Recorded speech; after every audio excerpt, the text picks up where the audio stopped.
අයිබෝන් ජයන්තුක්වත්ත කතා කරන්න බලමු අද දවසේ ක්‍රිප්ටෝ අප්ඩේට් එක මොනවද කියලා. 21 වෙනිදා තත්ත්වයෙන් බබල්ස් වල බැලුවොත් මෙන්න මේ වගේ මේක ගවර්නන්ස් ටෝකන් එක මේක නෙට්වර්ක් එකේ මේක DAO එකේ ගවර්නන්ස් ටෝකන් එක පම්ප් වුණා මේ මොහොතේ 6.5 වලට ඩ්‍රොප් වෙලා තිබ්බත් මේක මට මතක විදිහට 20 something percentage එකකට ඉහළ ගියා. ඒකට ඇත්තටම හේතුනේ ගවර්නන්ස් නෙට්වර්ක් එකේ මේක ටෝකන් බයිබෑක් එකක්. ඒ කියන්නේ මාකට් එකේ ටෝකන් වල අඩුවීමක් සිද්ධ වුණා. ඒකත් එක්කම තමයි ප්‍රයිස් පම්ප් එක සිද්ධ වුණේ. අපි chart එක බැලුවොත් මේ මොහොතේ chart එකේ රේස් එකේ යම් ඩ්‍රොප් එකක් තියෙනවා. නමුත් මේක USDT chart එකේ වල පේනවා එක 250ට ගිහින් දැන් ඇවිත් තියෙනවා 1100 දක්වා. මේ ප්‍රයිස් පම්ප් එකත් එක්ක මේ වොලියුම් සර්ජ් එක මේකට හේතුනේ අර නෙට්වර්ක් එක සම්බන්ධයෙන් තිබ්බ නිවුස් එක. මෙවර බෙයා මාකට් එකේ මේක ටෝකන් එක ඩොලර් 500 දක්වා ඩ්‍රොප් වුණා. 500 හෝල් නම්බර් එකක් නිසා වෙන් 500 අවස්ථා දෙකක් 500ට ඇවිත් රිකවර් වුණ බව මේ තියෙන එක වරක්.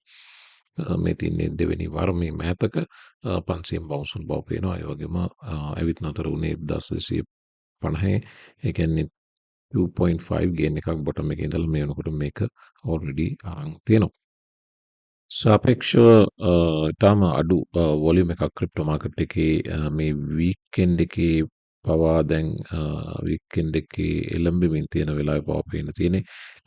මේ මොහොත වෙනකොටත් බිලියන 33යි මාකට් එකේ සියලු වොලියුම් එක. බිට්කොයින් ප්‍රයිස් එක වරක් 30000 බ්‍රේක් කරන්න උත්සාහ කරන්නේ නැවතත් 29930 ඒ දක්වා ඩ්‍රොප් වෙලා තිනවා. පෞගේ පැය 24.38 ඩවුන් වගේම ඉතිරියම් 1892කට ඩ්‍රොප් වෙලා තිනවා. 0.7 ඩවුන් පෞගේ පැය 24. මේ ගත වුණ පැය 24 ටොප් ගේන විදිහට සඳහන් වෙන්නේ Casper 8%, ඊළඟ Mask Network 7%. මේක අපි කලින් කතා කරපු මේ වෙනකොට තුන්වෙනි ස්ථානයේ දක්වා 7% දක්වා ඩ්‍රොප් වෙලා තිනවා. XDC 4% ඊට පස්සේ පහළට 4% in Dogecoin ඊට පස්සේ අනිත් පුතල් coin 3% එක ගන්නවා. තියෙනවා දවසේ top loser විදියට GMX මේ decentralized exchange එක පෞගේ කාලෙම drop වුණා. මේ වෙනකොට තවත් drop වෙලා දවසේ 6.4% බව පෙන්වනවා. Stellar down 4%, Near Protocol 3%, Ripple 3% ආදී වශයෙන් 3s ගන්නවා තියෙනවා. ඊයේ දවසේ කතාවක් ගියා ඒ ප්‍රවෘත්තිය තියෙනවා මම පෙන්නන මොහොතකින් Dogecoin Solana 9 වෙනි ස්ථානයට දාලා 8 වෙනි ස්ථානයට පත් වුණා. වගේම ලෝකයේ සමස්ත ක්‍රිප්ටෝ කරන්සි වලින් මාකට් කැප් එකෙන් 8 වෙනි ස්ථානයට පත් වුණ බව. නමුත් මේ වෙනකොට නැවතත් අද දවසේ 4% අප් ඒත් Solana තාමත් 8 ඉන්නවා. Dogecoin 9 ඉන්නවා. හැබැයි දෙන්නම almost similar market caps. Solana බිලියන 10.38ක් වෙනකොට Dogecoin බිලියන 10.3.08යි. පුංචි ගානකින් Solana තාම ඉදිරියෙන් ඉන්නවා. ඉතින් Dogecoin ගැන කතා කරද්දී මේ තොරතුරක් තියෙනවා. මේක තමයි මම කලින් කිව්ව වාර්තාව. Dogecoin becomes 8th largest cryptocurrency after adding 1 billion to market cap. 8වෙනි ස්ථානයට පළවෙනි එක දැන් මේවත් Dogecoin ඩයිව් කරන කාරණා දෙක තියෙනවා. එක තමයි Dogecoin වල තියෙන සම්බන්ධයෙන් තියෙන social media hype එක. නැත්නම් community support එක. ඒ වගේම අනිත් එක තමයි selected few influential people නැත්නම් Elon Musk, Mark Cuban වගේ අය මේ ප්‍රොජෙක්ට් එකට සපෝට් කිරීම. අනිත් විශේෂම කාරණාව තමයි Tesla. එකේ Tesla system එකේ source code එක ගත්තොත් Bitcoin already ඒ system එකෙන් erase කරලා තිබ්බත් Dogecoin තා Tesla source code එකේ erase කරන්නේ නැති බව වාරා වෙනවා. මේක Elon Musk යම් ඉටි අරමක් නැත්නම් යම් අනාගත බලාපොරොත්තුවක් සම්බන්ධයෙන් පොඩි ඉඟි කිරීමක් වෙනවා. ඉතින් මේකත් තවමත් Doge community එකේ මේ උනන්දුව සම්බන්ධයෙන් තවත් එක සපෝට් එකක් තවත් එක රීසන් එකක් විය හැකි. Tesla එක නැත්නම් Elon Muskගේ සපෝට් එක. Elon Musk දිගින් දිගටම Dogecoin ගැන කතා කරනවා. මෑතකදීත් කතා කරා. ඉතින් මේක ඇත්තටම කියනවා නම් හෝල් කරන් ඉන්නේ විශේෂයෙන්ම Elon Musk community එකේ සපෝට් එක තියෙන බව ඇත්තයි. ප්‍රොජෙක්ට් එකක් විදිහට දැනට reputed ප්‍රොජෙක්ට් එකක් නැත්නම් recognized meme token එකක් විදිහට මේ strength එක තියෙන Elon Musk නිසාම තමයි. ඒ නිසාම තමයි තියෙන risk එකක් පුද්ගලයෙක් යැපෙන token එකක් ගන්නවා කියලා බලාපොරොත්තු තියෙන එක තරම් ඇඟට ගුණ දෙයක් නිසා. මේක විශේෂ තොරතුරක් මේ ඇවිල්ලා වේල් කෙනෙක් ඉතිරියම් බරගානක් බයිනන්ස් එකේ ඉඳලා බයිනන්ස් බීකන් චේන් එකට ට්‍රාන්ස්ෆර් කර බව මතක නම් මේ අවුරුද්දේ අප්‍රේල් කාලේ බයිනන්ස් එක රීබ්‍රෑන්ඩ් කරා ඉතිරියම් ස්ටේකින් ප්‍රොටෝකෝලයක් විදිහට බයිනන්ස් බීකන් චේන් එක මේක ලයිඩෝ වගේ තරම් පොපියුලර් නැතත් බයිනන්ස් බීකන් චේන් එක ඉතිරියම් ස්ටේකින් ලව් කරා මේ වේල් ට්‍රාන්ස්ෆර් එක සිද්ධ වෙලා තියෙනවා ඊට පස්සේ බයිනන්ස් බීකන් චේන් එක දැන් ඉතිරියම් ස්ටේකින් සම්බන්ධයෙන් යම් අවධානයක් ඉන්වෙස්ටර්ස් ලගේ දිනාගෙන තියෙන බව පේන්න තියෙනවා.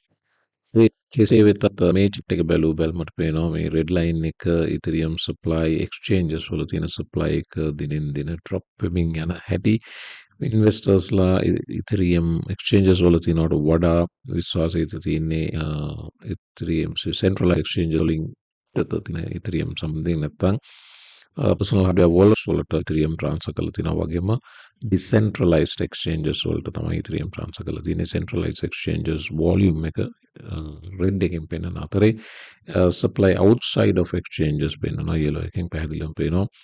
centralized exchanges වලින් එළියට ඉතිරියම් යන ප්‍රමාණය exchanges වල තියෙන ඉතිරියම් ප්‍රමාණයට වඩා ඉතා විශාල වශයෙන් වෙනස් බව වැඩි බව. මේ අතරතුරෙන් ඉන්දුනීසියාවෙන් 2021 ඉඳලා තිබ්බ ප්ලෑන් එකක් වුණ ඉන්දුනීසියාවේම ඒගොල්ලන්ගේ ඕන් national cryptocurrency exchange එක මේ මස වෙන බව සඳහන් වෙනවා. ෆයිනලි මේ සියලු කටයුතු දැන් ඕල්රෙඩි සම්පාදනය කර අවසන් බවත් ඉන්දුනීසියාවේ ප්‍රථම ඒගොල්ලන්ගේම ක්‍රිප්ටෝ එක්ස්චේන්ජ් එක මේකම ආරම්භ වෙනවා. ඉන්දෝනේෂියන් ෆයිනෑන්ෂල් රෙගියුලේටර්ස් ලගේ අධීක්ෂණය යටතේ මේ කටයුතු සිද්ධ වෙන බවත් ජූලි මාසයේ මේක කස්ටමර්ස්ලට ඕපන් කරන බවත් වාර්තා වෙනවා. මාකට් එක මේ වෙනකොට විශේෂයෙන් ස්ලෝ වෙන්න එක හේතුවක් තමයි මේ මාසයේ අවසානයේ එන ඔප්ෂන්ස් එක්ස්පයරි එක වගේම ඔයාලට පේන ඉකොනොමික් කැලෙන්ඩර් එකේ 26 වෙනිදා නැත්නම් එන බදාදා FOMC rate decision එක සම්බන්ධ තොරතුරු. ඉතින් මේ rate decision එක තවත් වතාවකින් 25 inflation එක drop වුණත් 25 basis point rate hike එකට යාමේ ඉඩ කඩ තියෙනවා. මේ ඉඩ කඩ දැන් කොච්චර ක්ලියර්ලි පේනවද කිව්වොත් almost 100% ඒක සිද්ධ වෙන chance එකක් තියෙන බව මේ CME Fed Watch tool එකෙන් කියනවා 99.8% තවත් 25 basis point rate hike එකක් එන්න තියෙනවා. මාකට් මේ සම්බන්ධයෙන් තරමක පොරි එකක් තියෙන බව පේන්න තියෙනවා. මේක තමයි අලුත්ම එන බදාදා වෙනකොට තියෙන rate hike එක සම්බන්ධ අලුත්ම තත්ත්වය. ඉතින් එතකොට 500 525 දැන් ඉන්න රේට් එක ඊළඟට 525 550 දක්වා ඉහළ නගින බව තමයි 26 වෙනිදා එන බදාදා. තව දින 4යි. දින 4කින් එන තත්ත්වය තමයි most likely 500 525 550 දක්වා නැත්නම් 25 basis point rate hike එකක්. XRP chart එක මේ තියෙන weekly XRP weekly පොඩි පසුබෑමක් පෙන්වනවා 93 ඉඳලා මේකට 77 දක්වා.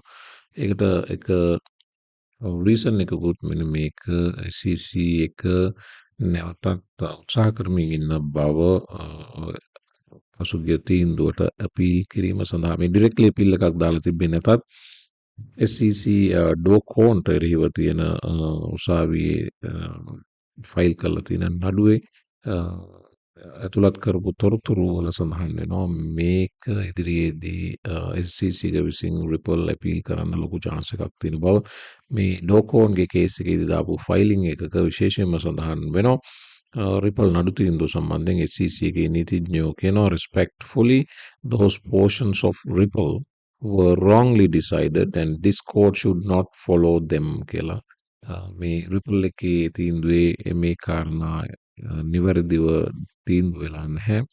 ඒ නිසා මේ ඩෝකෝන්ගේ නඩුව තියෙන උසාවිය Southern District of New York District Court for the Southern District of New York කියන උසාවියෙන් ඉල්ලීමක් කරලා තිනවා. ඒ රිපල් නඩුවේ කාරණා මේ තීන්දුවේ ෆලෝ කරන්න එපා. ඒවා වැරදියට ඩිසයිඩ් කරලා තියෙන කාරණා බව.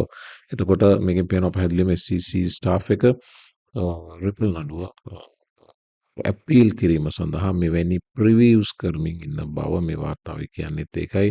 ඒ නිසා පොඩි අන්සර්ටන් එකක් රිපල් සම්බන්ධයෙන් යලි නැගීගෙන එන බව පේන තියෙනවා. ඉතින් එන්න අනිත් වීඩියෝ ටික බලමු.